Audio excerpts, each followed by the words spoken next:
بسم اللہ الرحمن الرحیم۔ حضرت نعیم بن مسعود رضی اللہ تعالیٰ عنہ حضرت نعیم رضی اللہ تعالیٰ عنہ غزوہ احزاب میں اپنے قبیلے کے ساتھ مسلمانوں کے مقابلے کو نکلے۔ اس وقت آبائی مذہب پر تھے، لیکن آپ صلی اللہ علیہ وسلم سے قدم کشی کی بن پر ان کا دل اسلام سے متاثر تھا۔ غزوہ احزاب میں یہ اثر پورے طور پر نمایاں ہو گیا۔ چنانچہ ایک دن کسی کو اطلاع دیے بغیر مغرب اور مشرق کے درمیان آپ صلی اللہ علیہ وسلم کی خدمت میں حاضر ہوئے۔ اس وقت آپ صلی اللہ علیہ وسلم نماز میں مشغول تھے۔ اس سے فارغ ہونے کے بعد ان کو دیکھا تو پوچھا، کیسے آئے ہو؟ عرض کیا، حلقہ بگوش ہونے آیا ہوں۔ جو خدمت میرے قابل ہو اس کے لیے حاضر ہوں۔ مجھے جو حکم بھی دیں گے میں حتمی کامیابی کے لیے اس پر کاربند رہوں گا۔ رسول اللہ صلی اللہ علیہ وسلم نے فرمایا، تمہارے جیسا شخص ہمارے درمیان اور کوئی نہیں۔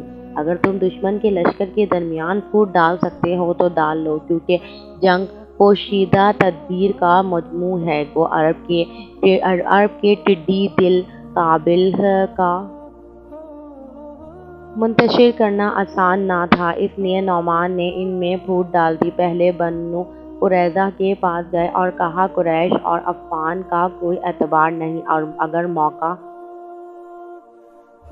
اگر موقع ملا تو وہ مسلمانوں سے لڑیں گے، ورنہ واپس چلے جائیں گے، جبکہ تم لوگوں کو ہمیشہ مسلمانوں کے ساتھ رہنا ہے، اس لیے تم درمیان میں پڑ کر خواہ کیوں لڑائی خریدتے ہو؟ اگر تم کو قریش کا ساتھ ہی دینا ہے تو ان کے کچھ آدمی ضمانت کے طور پر اپنے یہاں رکھ لو کہ وہ کسی قسم کی بدعہدی نہ کر سکے۔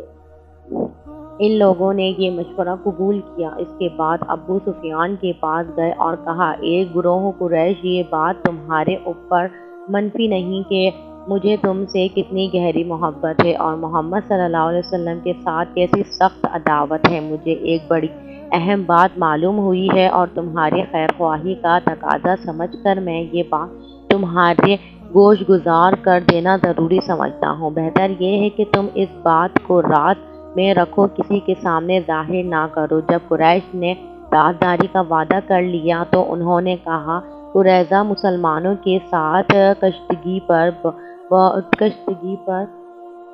بہت نادم ہے اور اس سے راز سر نو تعلقات خوشگوار بنانا چاہتے ہیں، لیکن انہوں نے محمد صلی اللہ علیہ وسلم کے پاس کہا بھیجا ہے کہ ہم قریش اور عفان کے 70 آدمی عنقریب تمہارے پاس بھیجیں گے۔ تم ان کی گردن اڑا کے اپنا بدلہ لے لینا اور ان دونوں کے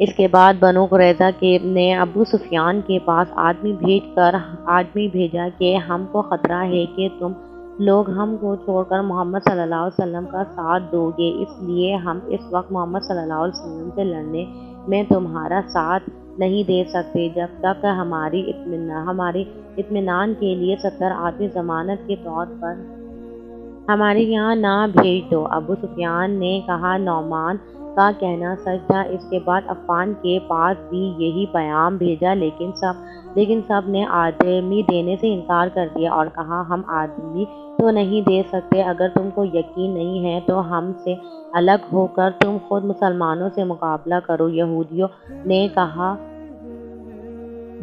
نے کہا، تورات کی قسم، نعمان کا کہنا بالکل سچ تھا۔ غرض اس کے بعد کسی کو ایک دوسرے پر اعتبار نہیں رہا اور آپس میں پھوٹ پڑ گئی۔ حضرت نعمان بن مسعود رضی اللہ تعالیٰ عنہ اپنے منصوبے کے مطابق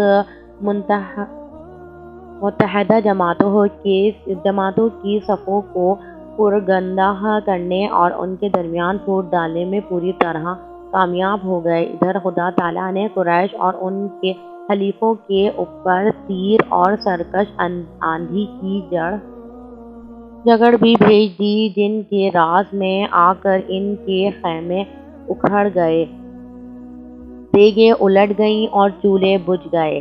تیز ہوا ان کے چہروں پر تماچے مارتی اور آنکھوں میں مٹی ڈال رہی تھی۔ اب سوائے اس کے وہیہ سے کوچ کر جائیں یا اس مصیبت سے نجات کی کوئی دوسری راہ انہیں نظر نہیں آ رہی تھی۔ چنانچہ راتوں رات وہ وہاں سے روانہ ہو گئے۔ جب صبح کو مسلمانوں نے دیکھا کہ ان دشمنان خدا کے وجود سے پورا میدان صاف ہو چکا ہے اور وہ پیٹ پھیر کر بھاگ گئے ہیں، تو وہ خوشی سے چلا اٹھے، شکر ہے اس خدا کا جس نے اپنے بندوں کی مدد فرمائی، اپنے لشکر کی مدد کی اور تنہا متحدہ فوج کا منہ پھیر دیا۔ اس روز کے بعد سے حضرت نعمان بن مسعود رضی اللہ تعالیٰ عنہ رسول اللہ صلی اللہ علیہ وسلم کے انتہائی قابل اعتماد لوگوں کی صف میں اپنا مقام پیدا کر چکے تھے۔ آپ صلی اللہ علیہ وسلم نے ان کو ولی بھی بنایا اور فوجی دستوں کی قیادت بھی ان کے سپرد کی۔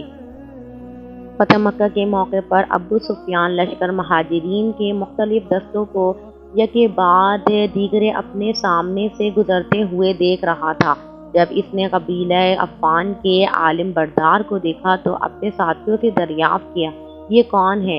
یہ حضرت نعمان بن مسعود رضی اللہ تعالیٰ عنہ یہ ہے۔ ان کے ساتھیوں نے بتایا۔ ابو سفیان نے کہا، اس نے جنگ احزاب کے موقع پر ہمارے ساتھ بہت برا سلوک کیا۔ یہ محمد صلی اللہ علیہ وسلم کا سب سے کٹھن سے بڑا دشمن تھا۔ یہ دیکھو آج یہ اپنے قبیل کا جھنڈا اٹھائے چل رہا ہے اور ان کی ماتحتی میں ہمارے ساتھ لڑنے کے لیے جا رہا ہے۔